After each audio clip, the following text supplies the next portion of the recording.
जन्मापासून तर आताच्या क्षणापर्यंत आपल्या प्रत्येकावर असंख्य असे उपकार केलेले आहेत. आणि म्हणून आपण त्या प्रत्येक दिवसाची आठवण करून त्या जिवंत परमेश्वराला आपण धन्यवाद देणं गरजेचं आहे प्रियानो. आणि म्हणून या ठिकाणी दावीद देखील म्हणत आहे की हे माझ्या जीवा परमेश्वराचा धन्यवाद कर, हे माझ्या सर्व अंतर्यामा त्याच्या पवित्र नावाचा धन्यवाद कर.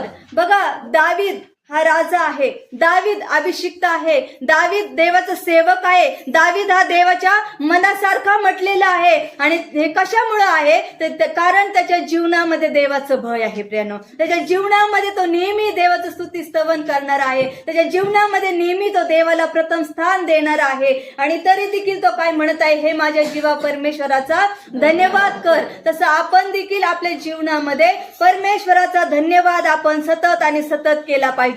बघा, आज जर आपण आजच्या दिवसाचा विचार केला किंवा कालच्या दिवसाचा जर विचार